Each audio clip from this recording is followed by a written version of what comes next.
Hey guys, basically not so much to talk about the price today, so we'll look at the news because we are in the same area, we are going sideways, we have a little bit break of this green triangle, but still this bigger wedge is still in the play, so we have like a 1 week or a little bit more to see this somehow resolved, and the volume is still declining. So basically pretty much the same. I have more details on this in previous videos, you can refer to them.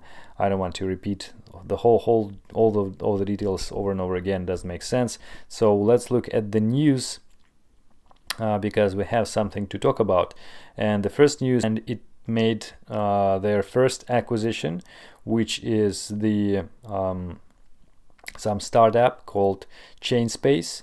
So it is founded by University College London researchers, so quite sounds quite established and respectful, right? And basically what they are doing, they have a planetary scale smart contract platform under development, and if they will be using it for Facebook, well, it will make a perfect sense. But basically this is sort of rumors. There's nothing officially proven or confirmed, but you know, there's no wonder that Facebook is interested in blockchain. So if it would be correct, I wouldn't be surprised at all, because you know, people are not stupid there. They know what is that is sort of a possible future in many aspects. So they are doing like a small bet on that, and in whatever, if it will be very profitable eventually, then they just don't want to miss it out. So they don't want to stake everything on that, but still just dipping their toes and try to be together with the trend. And some speculation is that Facebook is doing something for their WhatsApp application, maybe making some cryptocurrency which will be implemented there. And yeah, if it will happen, then it will be great. We will have tons of new customers, and people just will be familiar with crypto. We'll see that it is like oh wow, it is from Facebook, so should be sort of official and legal and free of scams and everything. So sounds pretty optimistic, although this would happen not tomorrow, not next month, maybe a year or something, or a few years from now, if happened, if at all, right? So don't FOMO, don't go and sell your house and buy Bitcoin or something because of this news, but just still not bad, guys, not bad. We see that actually the space is developing, right? And even though this not be it might be nothing really big for crypto, still people will work in the crypto space in the blockchain area, right?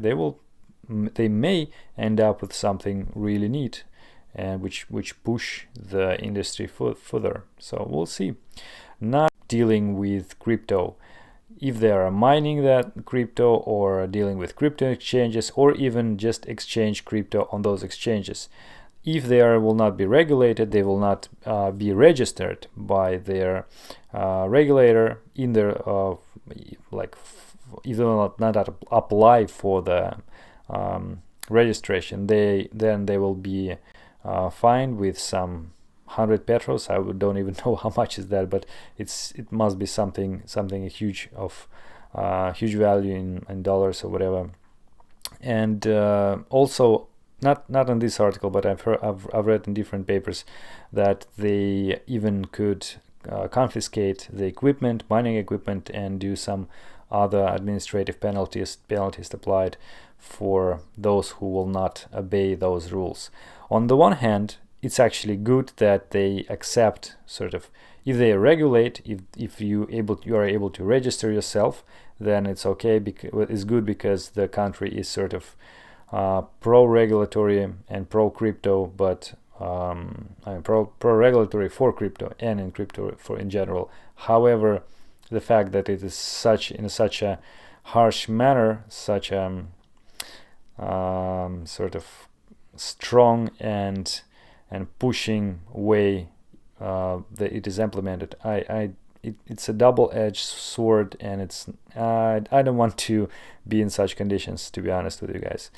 Okay, another, and recently they had some issues with their operation. Now it's on maintenance, and basically they say that their owner, the main person there in the company, died, and because of that, customers cannot get their money because I don't know, the person has only the keys, private keys from all those funds, which is really weird. So it smells like a scam, smells like an exit scam or something, because also there's no evidence, official evidence of this person died, and so on. So there's now the official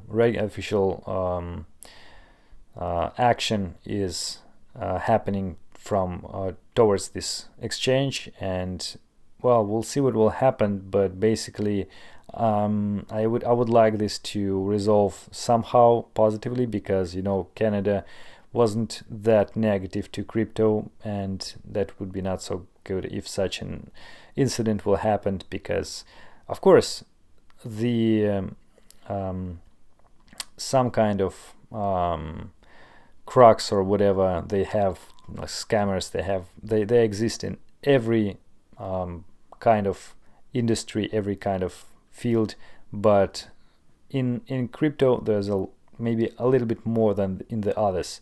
And every time we see something like this, well, it is a potential small but still unpleasant bump under the whole industry. Like you remember Mt. Gox, then we have this their funds being sold, so it's dumping Bitcoin and so on and so forth.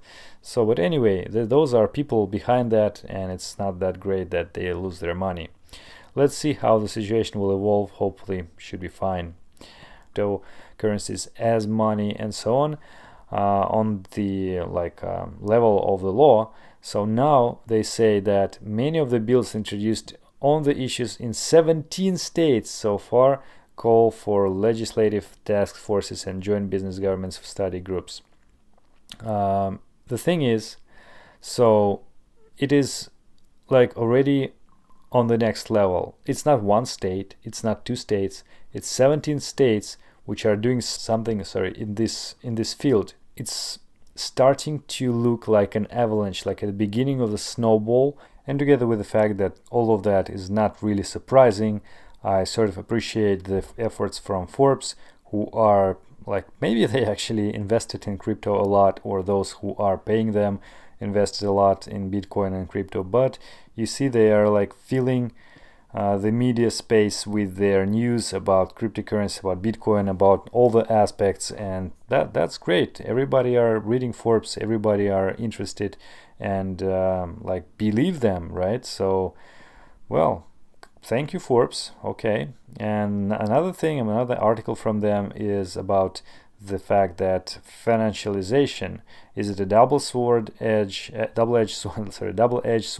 for Bitcoin and cryptocurrencies. What they basically are talking about is another thing which we again covered before, and a lot of the media already talked. I mean, the media which is more crypto-oriented. So again, Forbes are a little bit behind them, but it's still fine because they have a much bigger audience. What they're saying is, although the financialization, when we have more derivatives on crypto and Bitcoin, is good because we are solving the problem of liquidity.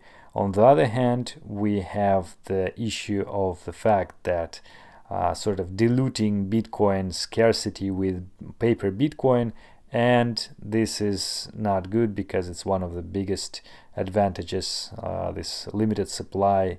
So eventually it may lead to the slowing down of the price rise of Bitcoin.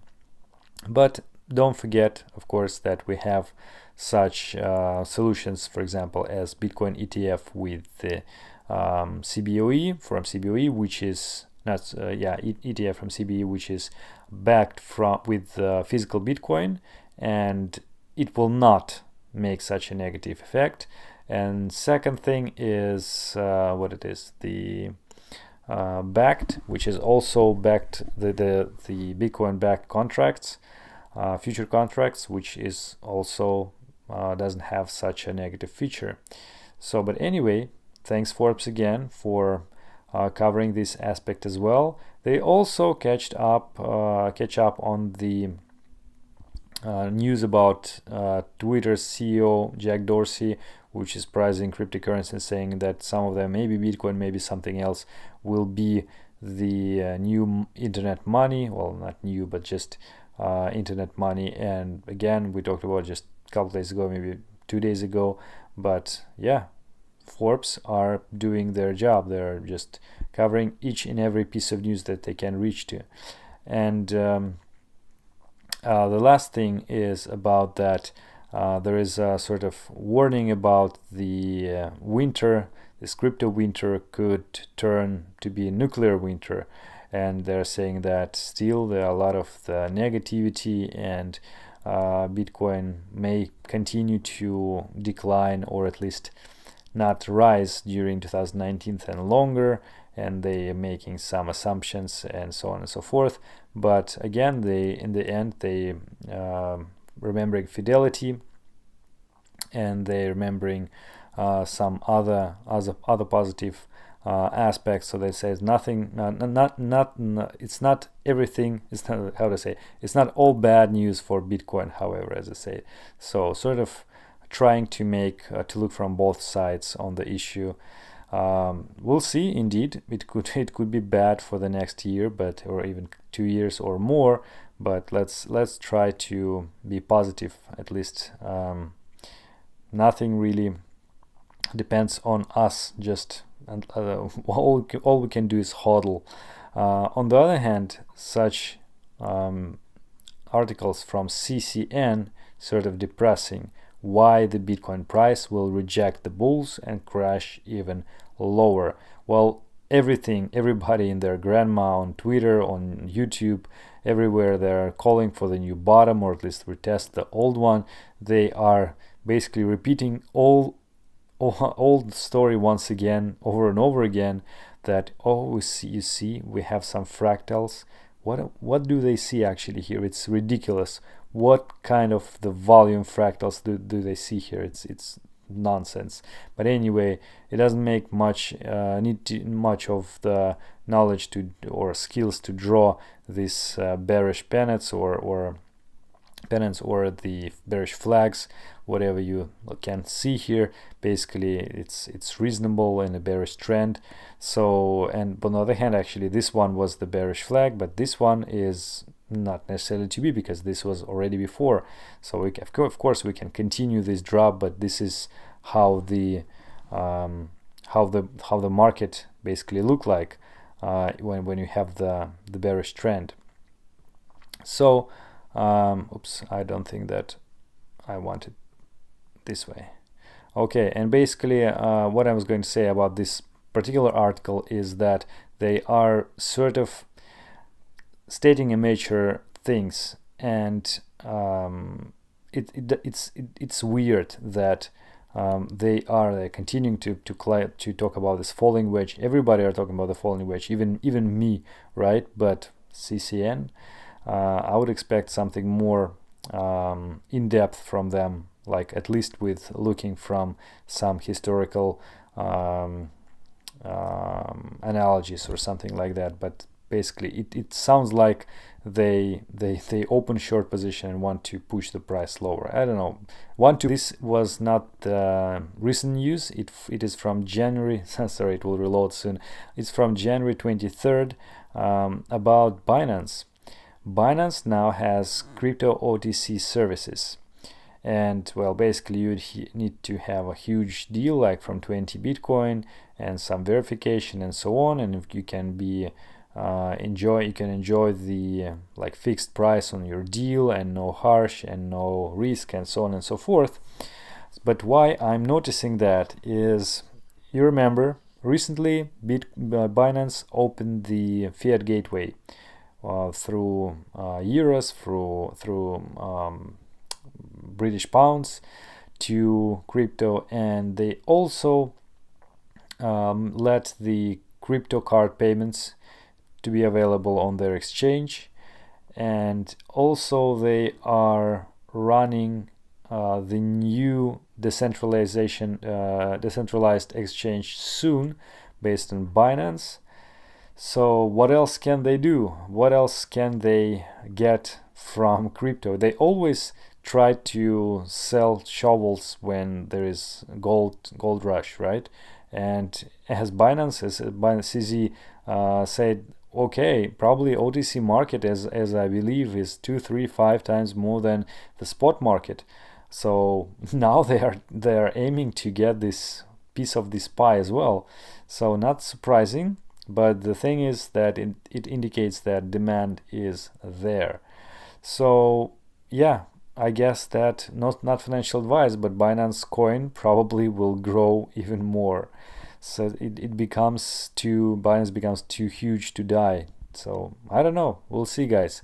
But anyway, that is it for today. Thank you for watching, and hope to see you tomorrow in the next update. Safe trading, guys. Goodbye.